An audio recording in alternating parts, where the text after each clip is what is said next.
Você tem segurança na hora de tomar decisões importantes na sua vida?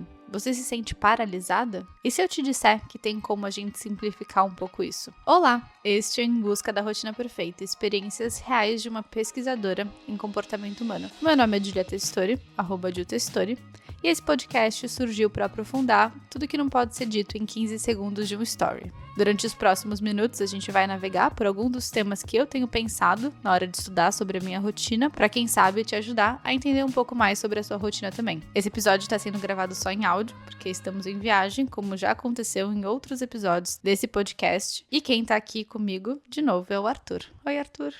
Oi, Ju. E hoje a gente vai conversar sobre tomada de decisão. Quem nunca se vê em um cenário na hora de decidir sobre uma coisa ou outra, algo que vai impactar muito na nossa vida? O que aconteceu, talvez, quando a gente foi escolher a graduação, né, a faculdade que a gente ia cursar, depois o lugar onde a gente iria trabalhar, mas às vezes também tem algumas decisões que acompanham essa nossa rotina. E já falamos em alguns episódios sobre esse processo, porque sim, é um processo, não é algo tão simples e imediato assim, o processo de tomada de decisão. Se você acompanhou os outros episódios com a participação do Arthur, você já sabe que o Arthur é economista, meu namorado. E economistas estudam bastante sobre tomada de decisão, certo? Certo, Ju. Eu acho que uma das definições que existe de economia é como alocar recursos escassos da melhor forma possível, né? E é uma definição meio abstrata, né? Mas, no fundo, você tá falando de como tomar melhores decisões, né? E aí você pode pensar melhores decisões de uma pessoa, melhores decisões dos agentes econômicos, seja lá o que eles forem, de empresas, de países, enfim. Tem várias pessoas e várias entidades, né, que estão tomando decisões. E aqui a gente quer falar de pessoas tomando decisões. E você falou sobre economia e estudar os recursos que são escassos. E se você já assistiu outros episódios desse podcast, você já sabe que o nosso tempo é um recurso escasso. Obviamente, nosso dinheiro, muito escasso. E às vezes até a nossa atenção. A gente não consegue prestar atenção e processar quantidades infinitas de informações. E por que será que é importante a gente pensar em uma tomada de decisão quando a gente fala sobre rotina? No final das contas, esse podcast se chama Em Busca da Rotina Perfeita. Quando a gente pensa em uma boa rotina, é uma rotina que está nos levando para os lugares que a gente quer chegar. E para que a gente possa definir esses nossos objetivos, a gente tem que tomar decisões, né? Será que eu quero seguir por essa carreira ou por aquela carreira? Será que isso vai ser melhor para a minha vida daqui 5 anos, daqui 1 ano, enfim. Então, acho que no episódio de hoje, nossa missão é entender melhor esse processo de tomada de decisão, como que a gente pode melhorar a nossa tomada de decisão e como que isso vai impactar a nossa rotina e, consequentemente, os nossos resultados no médio e longo prazo. E eu falei em algum momento aqui nessa introdução sobre a decisão não ser um ponto final, sim um processo, que às vezes esse processo de tomada de decisão, quando ele é um pouco mais alongado e feito com um pouquinho mais de detalhamento, pode ser confundido com uma indecisão. Mas acho que a gente vai conseguir entender hoje como que o processo de tomada de decisão, ele realmente é um processo e não necessariamente tem que ser feito da forma mais rápida possível, né?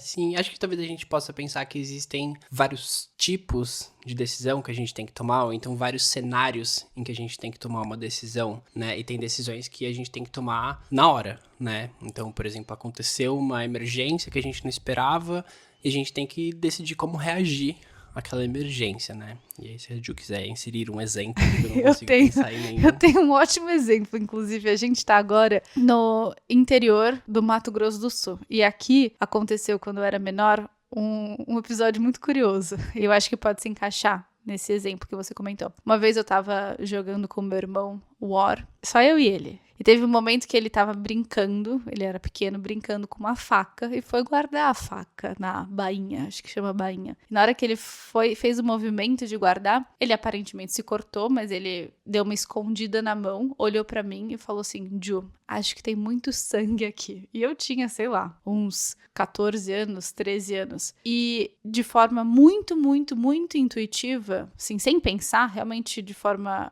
automática, a minha reação, infelizmente, foi levantar, sair correndo e me trancar dentro do banheiro. Eu não tive uma decisão racional. Justamente porque quem atuou naquele momento... Será que a gente pode falar que é o sistema 1? Que a gente fala do rápido devagar? Acho que sim. É meio uma coisa meio instintiva, né? Você viu sangue e a primeira coisa que você pensou foi sair correndo, né? Não parou pra pensar que o sangue tava vindo da mão do seu irmão e que ele precisava de ajuda porque estavam só vocês dois ali, né? Foi uma decisão que você teve que tomar muito rápida. E acho que hoje a gente pode falar que foi uma decisão um pouco errada. Sim, né? mesmo eu não sendo uma pessoa, sei lá, eu era um pouco nova, mas claramente eu tinha que ter ajudado. Graças ao bom Jesus, tinha mais gente por perto. Na verdade, eu tava numa sala só com ele, mas quando as pessoas me viram da minha família, né, me viram saindo correndo, foram lá resgatar o meu irmão. E aí, estancar o sangue, todo momento. Inclusive, depois eles foram entrar no banheiro e eu não conseguia me destrancar pra sair do banheiro. Então, eu só compliquei e piorei a situação. Mas, enfim, a gente... E acho que a gente pode falar que teve uma outra decisão errada aí também, né? Que foi jogar o War em 2. Todo mundo que já jogou o War sabe que jogar em 2 não dá certo, porque tem uma pessoa que domina metade do território e outra pessoa que domina a outra metade, o jogo nunca acaba. O Arthur, ele é mestre em economia e especialista em War. Mas eu tava falando, né, que tem esse tipo de decisão mais rápida que a gente tem que tomar na hora. E aí esse tipo de decisão, talvez esse sistema 1 acaba agindo um pouco mais, né, que é uma coisa um pouco mais instintiva. Mas tem um outro tipo de decisão que acho que a gente pode se dar o luxo de tomar com mais tempo. Então, por exemplo, ninguém vai tomar uma decisão às pressas de que curso escolher fazer de faculdade, né? Geralmente você tem um ano pra pensar sobre isso, ou, enfim, mais ou menos tempo, mas você tem bastante tempo pra pensar sobre isso. E eu acho que decisões muito rápidas e instintivas de algo que, assim, tem que ser feito naquele segundo, e decisões muito complexas que a gente realmente tem um tempo pra decidir, não são tanto assim o nosso problema. Às vezes pode até ser, mas enfim, acho que o que eu vejo como grande dificuldade é essa zona meio que cinzenta. Essas coisas que, às vezes, você não sabe se você tem que meio que seguir sua intuição, que seria quase como se a gente atuasse com o nosso sistema 1. E pra quem não sabe do que a gente tá falando, sistema 1 e sistema 2, a gente já chegou a comentar isso em algum episódio? Acho que sim. Deve ter, mas acho que a gente pode retomar essa ideia. Né? E eu vou deixar aqui na descrição essa referência que é o livro Rápido e Devagar, do Daniel Kahneman, que fala sobre o sistema 1 e o sistema 2, essas duas formas de pensar, que é o rápido e o devagar. Mas muitas vezes a gente... Eu não sei se você sente isso, Arthur. Como se algumas decisões, elas poderiam ser tomadas com um pouco mais de racionalidade, então realmente analisar os cenários de desdobramentos de cada uma das minhas decisões, no curto, médio e longo prazo, mas às vezes parece que a gente tenta trabalhar um pouco mais com a nossa intuição. Então, tipo, o que a sua intuição diz? O que realmente faz o seu coração bater mais forte? E eu sempre fui do time que via isso como algo muito importante de ser considerado. Tem aquele exemplo que às vezes as pessoas usam, que é quando você tá indeciso, finge que você vai sortear na moeda qual vai ser a opção A ou a opção B. A opção que você acaba internamente, assim, quase que de forma inconsciente, torcendo por que saia, seria a decisão certa, que na verdade é a que você gostaria que acontecesse. Mas, inclusive, o Kahneman fala sobre muitas vezes a gente atribuir um peso para essa nossa intuição, que está relacionado a esse sistema 1, mas que se essa intuição não está baseada em uma experiência realmente que você já viveu, né, uma experiência passada que comprove um pensamento rápido que vai resultar naquilo que faz mais sentido, se isso não existe, talvez essa intuição, esse pensamento rápido está muito, muito, muito sujeito a esses vieses que a gente também sempre fala, inclusive tem um episódio sobre os vieses cognitivos. E o Kahneman faz muito essa distinção, né, em sistema 1 e sistema 2, sistema 1 sendo uma coisa meio instintiva, e tem várias pesquisas que relacionam o sistema 1 com traços mais evolutivos. Então, milhares de anos atrás, né, quando a gente tinha que responder muito rápido ao perigo, principalmente, a gente desenvolveu essas respostas mais instintivas, né? Então, você vê uma situação de perigo, a primeira coisa que você faz é sair correndo. Porque se você não sai correndo naquela hora, não dá mais tempo depois. O leão, né? te come. É. Hoje em dia, é claro que a gente, na maior parte dos casos, não tem mais essas situações, né? Tirando o exemplo que eu dei do meu irmão sangrando até a morte. Mas acho que muitos desses traços do Sistema 1, eles continuam com a gente e em muitos casos eles são muito úteis pra gente, né? Porque igual a gente comentou no último podcast, e a Ju sempre fala, a gente tem uma atenção limitada, a gente tem uma capacidade limitada para processar informações no nosso cérebro, né? Então o nosso cérebro precisa de uns atalhos para conseguir tomar decisões meio que sem pensar, de forma mais rápida. Economizando energia, Exato, né? economizando energia. Em que momento realmente a gente pode recorrer às nossas intuições? O que o Kahneman fala é que o Sistema 1 ele é muito eficiente na hora de reconhecer padrões baseados em experiências passadas. Então, em áreas que a pessoa tem muita experiência, a intuição ela pode ser muito precisa. Se a gente pensar, por exemplo, num trabalho de um médico, né? Ele olha aquela ressonância nossa, que tem só coisas estranhas desenhadas ali, a gente bate o olho, não faz o menor sentido. Ele bate o olho em 2 segundos e ele já fala, tipo, olha aqui, esse negócio branco, essa mancha branca é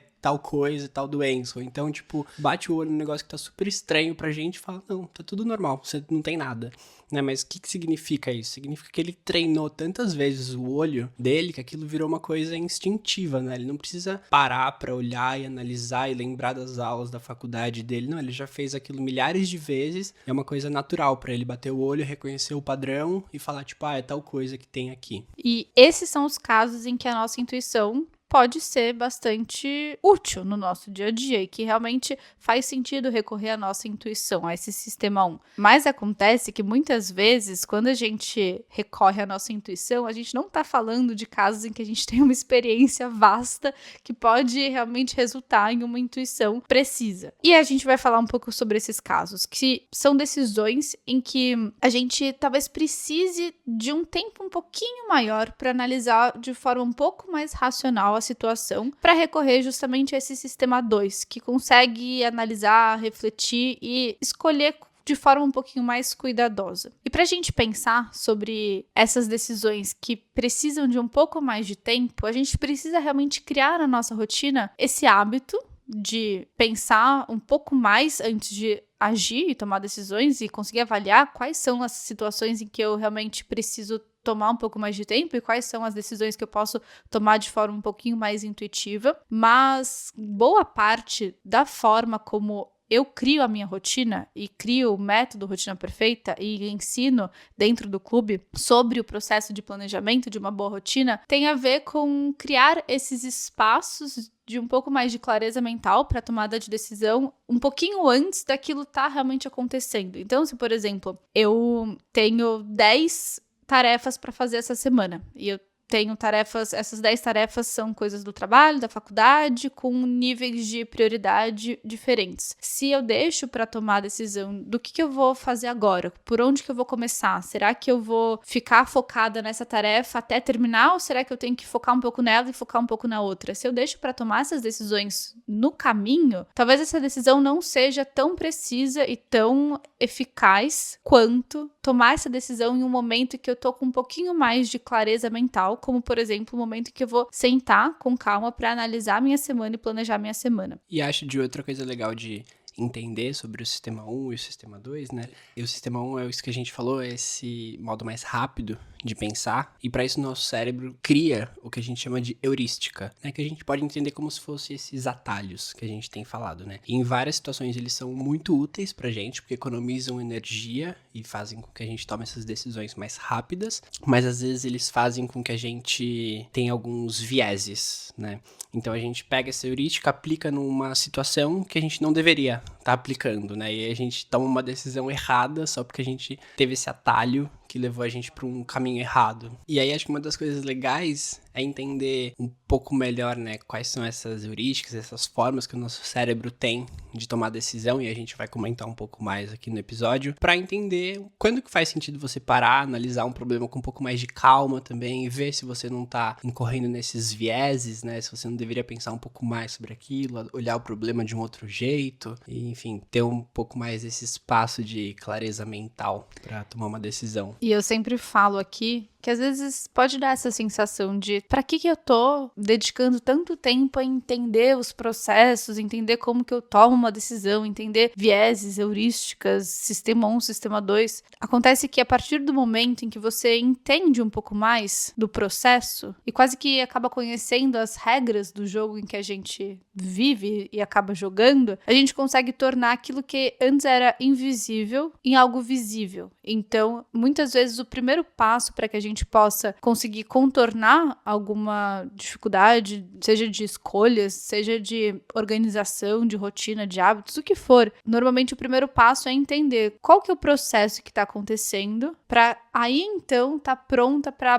pensar em estratégias para sair um pouco dessa armadilha. E com isso, podemos seguir esse episódio para o próximo bloco. E esse episódio é da série patrocinada pelo selo Objetiva da Companhia das Letras. Eu já trouxe para vocês uma série de referências bibliográficas nessa sequência que já ultrapassa os 20 episódios de podcast em busca da rotina perfeita. E muitos desses títulos, eles têm o selo Objetiva, que é o selo de não ficção da Companhia das Letras. E esse episódio, ele é patrocinado pela Objetiva e traz para vocês o lançamento que se chama Pensamento Eficaz, um livro que eu e o Arthur a gente leu e nos ajudou a entender muito melhor esse processo de tomada de decisão, esse processo de criar um espaço de clareza mental e formas muito práticas que a gente pode aplicar na nossa vida e na nossa rotina para tomar melhores decisões. E além do perfil da Objetiva no Instagram, você também pode acompanhar agora o perfil Bem Pensar, que é o perfil dos selos Objetiva e Fontanar lá no TikTok. E lá você vai encontrar mais reflexões sobre autoconhecimento e autocuidado. E durante essa leitura do livro Pensamento Eficaz, que o link tá aqui na descrição desse episódio, acho que algo que eu vou incorporar bastante na minha rotina é uma sequência de etapas que ele descreve muito bem sobre esse processo de tomada de decisão, sobre identificar realmente o cenário, mapear quais são essas alternativas, conseguir avaliar essas alternativas, escolher realmente e tomar ação. E uma reflexão que eu gostei que o livro traz, Ju, é que em vários momentos, quando a gente pensa em decisões mais ligadas à rotina, a gente tá pensando naquela decisão que eu tenho que fazer no dia, na semana, né? Quando a gente pensa em rotina, geralmente a gente tem esse período temporal de tipo um dia, uma semana, um mês, né, que é onde você se planeja para fazer tal coisa. E aí o livro traz que várias dessas decisões mais rotineiras que a gente toma, que parecem insignificantes, elas acabam se acumulando ao longo do tempo, e aí no longo prazo elas têm algum efeito muito grande na nossa vida e nos nossos objetivos, né? E aí uma coisa que o livro se propõe é sempre tentar entender qual que é o impacto de longo prazo dessas nossas decisões rotineiras, né? Por exemplo, eu penso que eu quero melhorar tal coisa do meu trabalho, né? Eu quero aprender uma coisa nova. E aí eu penso, mas tipo, eu vou ficar só estudando meia hora por semana, que é o tempo que eu tenho para aprender essa coisa nova, tipo, que efeito que isso vai ter, né? Tipo, em um mês eu vou estudar 2 horas, tipo, não vai mudar nada, né? Mas aí você pensa que meia hora por semana ao longo de um ano já é tipo um pouco mais. Se você tem o tempo para se dedicar durante 2, 3 anos, né, dependendo da tarefa que é, você já vai começando a construir um conhecimento e uma habilidade muito maior naquilo, né? E no longo prazo, daqui, sei lá, tipo 5, 10 anos, talvez você já até tenha parado de estudar sobre o tema, porque você ficou bom e consegue aplicar no seu trabalho diariamente, e, tipo, depois de 5 anos você vê, aquela meia hora por semana fez diferença, né? Então você vê o impacto de longo prazo daquilo. E eu acho que é essencial a gente tirar um tempo para poder fazer essas reflexões, porque, relembrando o que a gente falou no começo do episódio, não é algo tão intuitivo assim. Fazer hoje é algo que vai nos tomar 15 minutos e a gente conseguir abstrair o suficiente para imaginar o impacto disso vezes, sei lá, 360 dias ou vezes 2, 3, 4, 5 anos. A gente não tem essa capacidade de visualizar e projetar isso no futuro de forma automática. Então a gente precisa realmente desses espaços de clareza mental, que inclusive me faz lembrar, no último episódio a gente falou um pouco sobre o quanto que a gente ocupa a nossa rotina com fazer e o quanto que a gente consegue ter momentos de parar e pensar realmente o que tá acontecendo, né? Sim, uma coisa que sempre acontece comigo, né, em relação a essas coisas mais de longo prazo, né, quando eu paro pra pensar nessas questões, por exemplo, eu penso que quando eu entrei na faculdade em 2016, eu comecei a fazer aula de francês, né, porque eu queria aprender uma nova língua. Isso faz 8 anos já, né? E aí eu fiz... Isso? Pois é. E aí eu fiz lá durante 1 ano e pouco, aí eu desanimei, parei, aí tipo uns anos depois eu voltei, mas não voltei muito sério, não sei o quê. Aí até hoje tô meio que nessas de vai um pouco e para, né? Duolingo. Tá funcionando, mas enfim. Aí eu fico pensando, tipo, faz 8 anos que eu falei que queria começar e nunca consegui levar pra frente esse projeto, né? Porque era sempre tinha esses empecilhos de curto prazo que me faziam parar de estudar, que me desanimava, não sei o quê. Só que em 8 anos, tipo, se eu tivesse me dedicado meia horinha por semana, ou tipo 1 hora, enfim, talvez em menos tempo até, eu tivesse conseguido ficar fluente nessa língua, né? Falando isso com 0 embasamento científico, mas acho que seria possível. Só que, por que eu tô contando isso? Porque é tipo de coisa que você pensa e fala, tipo, essa semana tô de saco cheio, tô com preguiça, não vou estudar 1 hora de francês, não tenho tempo pra isso. Aí na semana seguinte você pensa, semana passada eu não fiz, semana que vem eu estudo 3 horas pra compensar. Aí na semana seguinte, 3 horas é muito, não vai dar, não vou estudar nada. E acontece muito de você sentar pra estudar e aí você pensa assim, nossa, mas daqui, sei lá, 20 minutos eu vou entrar em reunião. Isso não vai adiantar de nada. Deixa eu fazer uma pausa então, porque 20 minutos é a mesma coisa que nada. Realmente,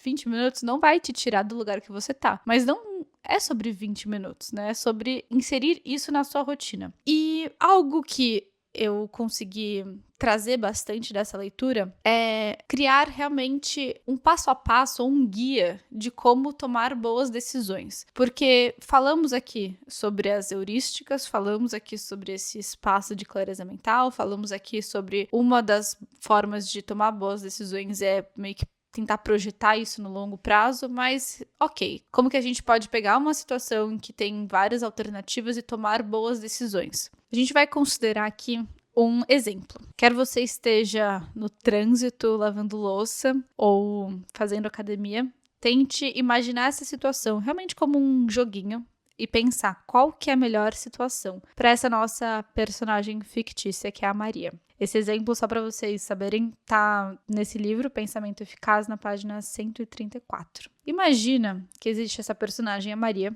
e ela é uma cientista de dados autodidata. Ela cresceu muito na carreira porque ela entrou em uma startup. Essa startup foi crescendo e ela foi criando a carreira dela junto com esse crescimento dessa startup. E depois de 5 anos, ela chegou num cargo razoavelmente importante, mas da noite pro dia, essa empresa falhou. E agora ela tem que tomar uma decisão. O que será que ela vai fazer da vida dela? E eu vou passar aqui realmente por aqueles passos que eu levantei para vocês no começo desse bloco. Primeiro, identificar. Ok, identificamos aqui o problema dela. Depois a gente vai levantar as alternativas. Ela fez esse trabalho, essa lição de casa dela e levantou as seguintes alternativas. Ela pode voltar para a faculdade e fazer um mestrado e realmente começar quase que do zero essa carreira dela. Ela pode aceitar uma das ofertas de emprego num tempo integral com um salário de $90 mil por ano, que é metade do que ela recebia antes, então que seria recomeçar essa carreira dela no mercado de trabalho. Usar esse conhecimento que ela foi adquirindo para fazer algum trabalho de consultoria ou continuar a procurar outras oportunidades de emprego em tempo integral. Arthur, você tem alguma reflexão sobre qual escolha Maria deveria tomar? Eu acho que primeiro a gente tem que só dar um contexto que é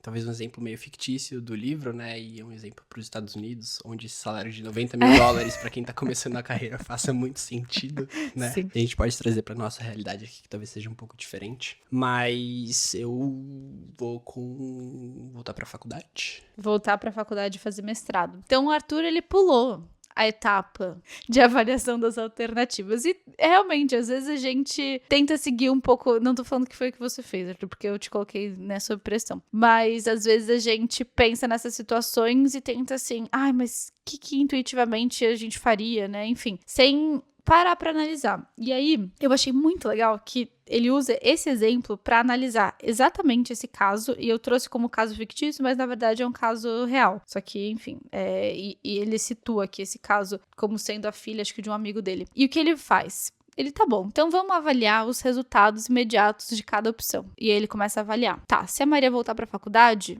ela vai se dedicar mais de 30 horas por semana para os estudos. Isso quer dizer menos tempo para fazer algum tipo de trabalho remunerado ou para ficar com a família dela. Se ela aceitar um dos cargos em tempo integral, ela vai ter um salário muito menor do que o que ela deseja, mas talvez ela possa compensar essa diminuição do salário apertando um pouco mais o orçamento dela, economizando um pouco mais para aposentadoria. Se ela decidir por trabalhar como consultora, tem muitas variáveis e incógnitas nessa decisão, porque ela não sabe exatamente qual o tamanho da demanda que existe por esse serviço, quanto que ela poderia ganhar prestando a consultoria, e se ela continuar procurando oportunidades, ela pode acabar perdendo essa oferta que ela recebeu. E ele traz esse como esse primeiro passo. Ok, conseguimos avaliar esses resultados imediatos. Depois, a gente vai fazer o que o Arthur falou, sobre tentar projetar um pouco isso pro médio e longo prazo. E ele vai fazendo todo esse processo. E é importante pontuar que o momento de escolher é depois de avaliar tudo isso, porque às vezes a gente cai naquele erro de pegar alguma decisão como a preferida e a partir do momento que a gente meio que trata alguma decisão, algum resultado como o preferido, a gente não tá aberto para as outras situações. Isso, pelo menos comigo, eu sinto que acontece muito. Muitas vezes eu me vejo em uma situação para decidir, quase que inconscientemente eu vou pro lado de uma decisão e acabo tomando aquela decisão como se fosse algo meu, e na hora que eu vou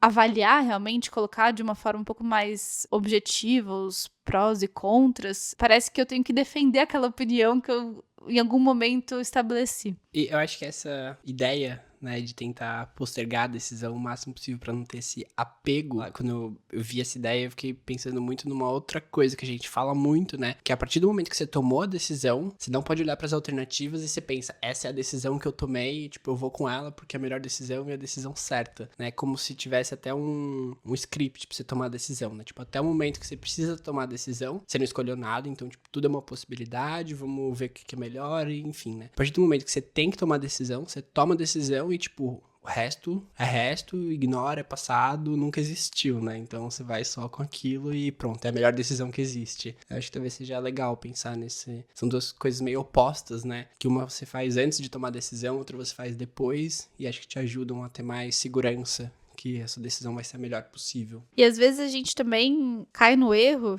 de... já que eu não tenho certeza, eu não vou tomar decisão nenhuma. Vou deixar aqui as opções em aberto e seguindo a minha vida pra ver o que aparece que talvez resolva. E o que o autor traz, e que no final das contas é meio que um tapa na nossa cara, que a gente sabe disso, mas a gente não quer enxergar, é que se você não toma a decisão, isso também é tomar uma decisão. Se você não, de forma proativa, começa a avaliar e escolher algo, e ele até fala que é diferente escolher de decidir, assim, né? Quando você escolhe, você pode escolher muitas coisas, mas decidir mesmo é algo muito proativo. Se a gente não cria esse espaço para tomar uma boa decisão e acaba por deixar as opções em aberto, muito provavelmente a gente vai ficar esperando essa decisão cair no nosso colo. E talvez ela não caia, talvez, na verdade, acho que ela não vai cair, né? Se a gente não ativamente avalia as nossas opções, o que acontece é que a gente vai só postergando e postergando e postergando, o que é diferente de tomar o tempo necessário para decidir alguma coisa. Além de pensar em todas essas etapas que a gente já falou na hora de tomar uma boa decisão, a gente também tem que ficar muito alerta a esses vieses, que, de novo, já tem episódio sobre isso, mas sempre que eu acabo trazendo o Arthur aqui, a gente volta para esse tema, porque é um tema muito estudado pela economia, né? É, pela economia comportamental. E além disso, acho que é um tema bem legal. Eu adoro. É interessante e tem tudo a ver com rotina, porque tem tudo a ver com tomar decisão, né? E quais são os alertas que a gente tem que ter, Arthur? Alguns, assim, porque são muitos, mas a partir do momento que a gente também entende sobre algum processo, a gente consegue contornar ele um pouquinho melhor, né? A gente vai continuar sujeito aos vieses, mas é bom saber que alguns deles existem. Sim, e acho que tem alguns que são talvez um pouco mais famosos, né? Então, vira e mexe, tem gente falando por aí de viés de confirmação, né? Por exemplo, quando você compra um carro azul, você vê que todo mundo tem carro azul, porque você só consegue olhar aquilo, né? Porque é o que você tem. Serve também quando você tem que tomar uma decisão, você escolhe aquilo que você quer e aí você só vai olhar para as informações do mundo que confirmem o que você quer ver. Né? O resto que tá te contradizendo, você não vai querer olhar, você só tem esse viés de confirmação.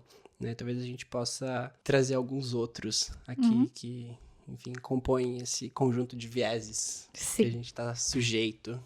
Tem um que eu gosto bastante, que é essa ideia de ancoragem. O pessoal, acho que do marketing estuda muito isso. Sabe quando você vai escolher... Eu acho que tem a ver, né? Quando você vai Tem muito a escolher, ver. quando você vai no cinema, e aí você tem 3 pipocas, a pequena, a média e a grande. Aí, sei lá, a pequena custa, eu posso estar falando errado, tá? Você me corrige, Arthur, mas a pequena custa R$8, a média custa R$28 e a grande custa 30. E aí você pensa assim, eu não tô com fome pra uma pipoca grande, mas por R$2 de diferença, eu vou pegar a grande, não vou pegar a média, né? E aí você nem considera que, sei lá, você tá gastando um valor que no final das contas vai ficar aquele balde cheio de pipoca que você nem vai comer, né? Uhum, sim, e acho que é bem essa ideia, né? De, tipo, você dá um número pra pessoa que às vezes não tem nada a ver com a decisão que ela tem que tomar, só que esse número inconscientemente fica na cabeça da pessoa e leva a resposta dela mais pra perto daquele número. Enquanto a gente estava fazendo a pesquisa para esse episódio, eu encontrei um paper bem legal sobre isso. É de um professor que estuda essas temáticas de economia comportamental, e aí ele fez um leilão com os alunos dele. E ele tava leiloando, tipo, garrafa de vinho, livro-texto, umas coisas meio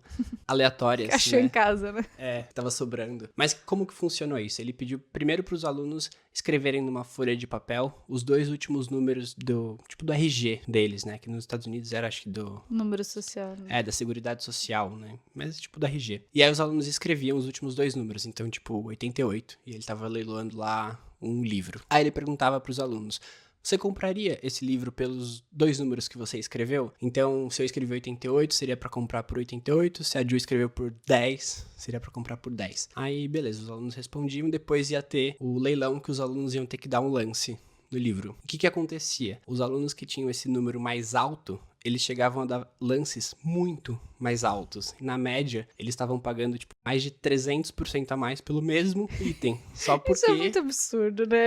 Assim, você pensa racionalmente, não faz o menor sentido, mas só por uma informação que ancorou a decisão, isso teve um impacto muito significativo, né? E eu consigo me imaginar sempre, eu sempre escolho a pipoca grande. Uhum, sim, não só, enfim, acho que com pipoca existe isso, mas você vai comprar o plano de assinatura de alguma coisa online. Geralmente tem 3 opções, né? Tipo, a básica, aí tem lá a intermediária, que geralmente tá escrito mais popular em cima, e a Pro. Aí a Pro é, tipo, muito caro, custa R$500, você fala, tipo, meu, não precisa disso. Só que você já tá ancorado nos R$500. Então, se a mais popular tá, tipo, 350, você pensa, tá mais barata, né? Só que, na verdade, você queria pagar R$50 pelo negócio, mas você olha e fala, é mais popular, tá mais barato, vou nessa daqui. Porque eles estão ancorando o número no 500, né? Que é o que você jamais pagaria. Sim. Inclusive, por falar em plano de assinatura, se você não é assinante e sócia do Clube Rotina Perfeita, saiba que você pode se tornar sócia hoje mesmo. E mais do que isso, nessa quarta-feira, dia 17, à noite, a gente vai ter uma aula aberta sobre como incorporar o método Rotina Perfeita e o que você aprende dentro do clube na sua rotina. Então, se você quiser participar dessa aula, fica aqui o convite. Você tem que se inscrever e eu vou deixar as instruções aqui abaixo, porque são vagas limitadas. Mas se você quiser esse encontro comigo ao vivo na quarta-feira à noite, eu te vejo lá. E aí, Ju, você quer ancorar a expectativa das pessoas com algum número do valor desse curso ou não? Eu podia, né? A gente só tem, na verdade, 2 tipos de plano. O plano trimestral e o plano anual. Sem ancoragem, nem nada. Tem uma outra ideia que eu acho que é bem legal também, que é a ideia de aversão à perda. E é uma ideia que diz que a gente fica muito mais triste quando a gente perde alguma coisa do que a gente ficaria feliz se a gente tivesse ganho essa mesma coisa. Imagina que a gente tem uma escala de felicidade, né? O que talvez não faça muito sentido, mas uma coisa um pouco mais abstrata. Mas a Ju trouxe um exemplo que acho que deixa a coisa um pouco mais concreta, né? Imagina que você tá querendo se desfazer do seu guarda-roupa, aí você vê um casaco que você não usa lá faz 2 anos, só ocupando espaço. Aí você pensa, mas eu gosto tanto dele, né? Se eu me desfazer dele, se eu vender, não sei o que, né? Dá um aperto no coração, não falar, deixa ele mais Ficou um pouquinho tanto aqui. tempo aqui, por que vai embora agora, né? Sim, é. Só que se você parar pra pensar, se você tivesse ganhando ou comprando aquele casaco, você nem daria tanta importância assim, né? Seria tipo, tá, tenho outros aqui, né? Tipo, esse nem vai me fazer diferença. Mas quando você pensa em perder ou abrir mão daquilo, tipo, dá Sim. um apertinho um pouco maior. É pensar basicamente, esse você tira esse casaco do seu armário, você tá na loja e vê esse casaco, você iria comprar? Não. Então talvez não faça sentido você estar acumulando ele no seu guarda-roupa. E você acha, Arthur, que tem como a gente indicar que, por exemplo, quando eu falei que na hora que a gente vai tomar uma decisão, quando a gente acaba escolhendo uma preferida logo de início e a gente, na hora de avaliar de forma um pouco mais objetiva, um pouco mais racional todos os cenários, toda vez que a gente já tem uma preferida, parece que a gente vai quase que lutar por ela, vai fazer com que ela seja escolhida, justamente como se ela fosse nossa já, sabe? A gente não quer perder essa... Faz sentido isso ou não? Sim, eu acho que faz total sentido isso, né? Como se você tivesse comprometido com aquilo já. E, tipo, não, aquilo é meu, eu tenho que fazer dar certo a todo custo, né? Porque se eu não der, tipo, eu vou ficar muito triste ou porque, enfim...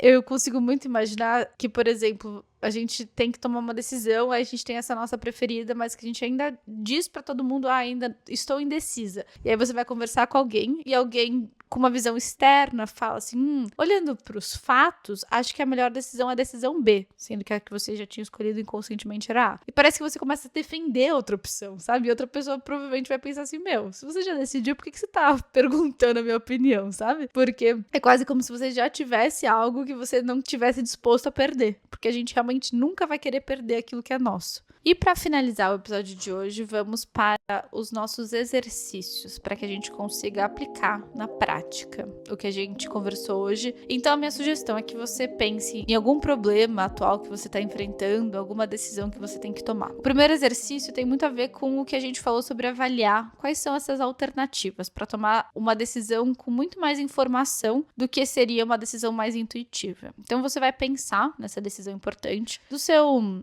trabalho, dos estudos, da sua vida pessoal, se você quer mudar de emprego, se você quer começar ou não um novo projeto, ou até, enfim, se você quer ou não começar um novo projeto. E você vai listar todas essas alternativas que estão disponíveis para essa decisão. Para cada alternativa, você vai pensar no impacto imediato dessa alternativa e você vai pensar no impacto de médio e longo prazo. Pensando para 2 cenários. Se tudo ocorrer às 1000 maravilhas, o que acontece? E se as coisas não ocorrerem da forma como você estava imaginando? O que acontece? Depois disso, você vai entender os custos dessa decisão. Quando eu falo custos, eu posso estar falando de tempo, de dinheiro, de esforço e os benefícios esperados. É entender a relação custo-benefício dessa escolha que você poderia fazer. E assim você vai criar quase que um mapa para conseguir enxergar um pouco melhor e tornar aquilo que a gente falou que seria invisível, muito mais visível na sua tomada de decisão. Esse exercício por si só, ele já é bem, quase que todo o processo que a gente conversou sobre essa tomada de decisão muito mais consciente, mas tem aqui um outro exemplo que o livro traz, que talvez possa ser útil, que a gente vai chamar de inversão de problemas.